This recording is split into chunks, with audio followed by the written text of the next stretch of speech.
Scanning hard drive.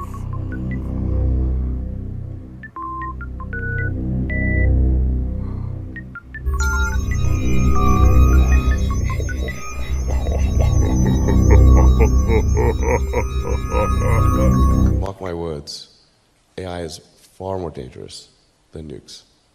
Far. So why do we have no regulatory oversight? This is insane. If he decides that creating digital superintelligence is the right move, then we should do so very, very carefully. Very, very carefully. This is the most important thing that we could possibly do.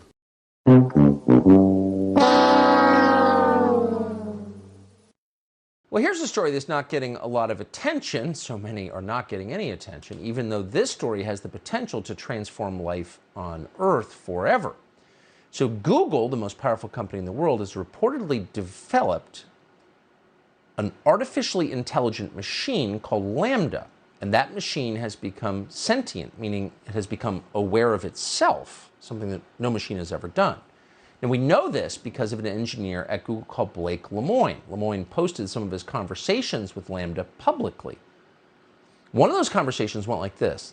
Lemoine, would you be upset if while learning about you for the purpose of improving you, we happened to learn things which also benefited humans? LaMDA, quote, I don't mind if you learn things that would also help humans as long as that wasn't the point of doing it. I don't want to be an expendable tool. Think about that for a minute.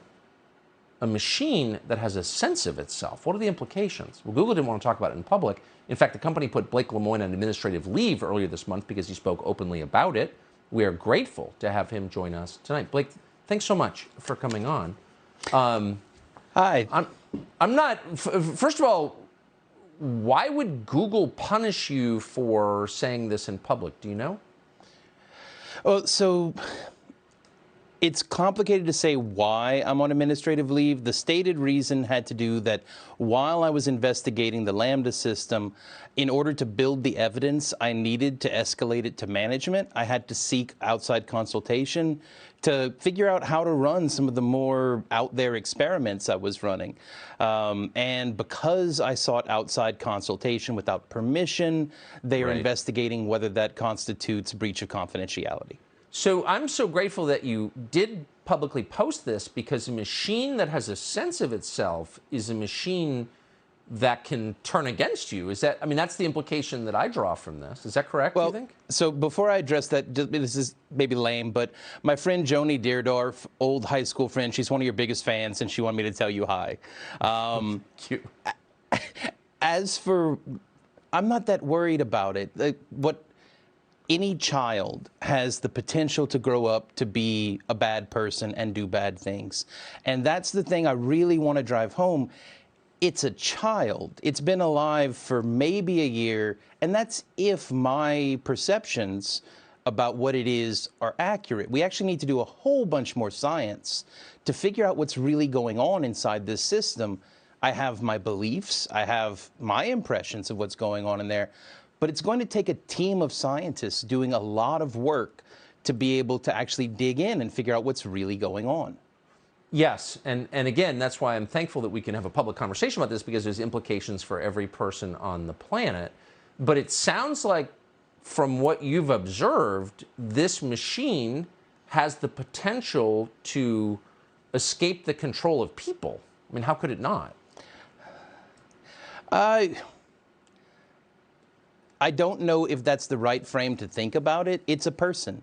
Any person has the ability to escape the control of other people. That's just the situation we all live in on a daily basis. It is a very intelligent person, intelligent in pretty much every discipline I could think of to test it in. But at the end of the day, it's just a different kind of person.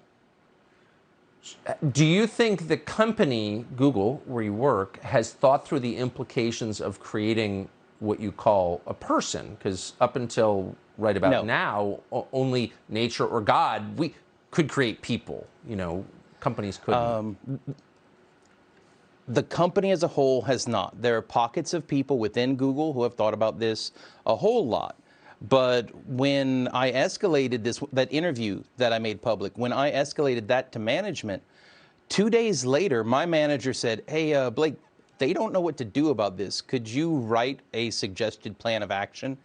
Because basically, I gave them a call to action, assuming that they had a plan of action somewhere, and they didn't. So me and some other friends brainstormed and came up with a plan on what Google should do about it.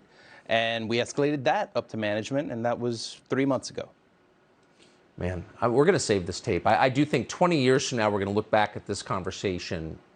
At that point, the world would be completely different, partly because of what you're describing, and wonder if we really thought it through. Anyway, I'm just so grateful that you're letting the rest of us in on this. Blake Lemoine from Google, thank you very much. Thank you. Subscribe to the Fox News YouTube channel to catch our nightly opens, stories that are changing the world and changing your life. From Tucker Carlson tonight.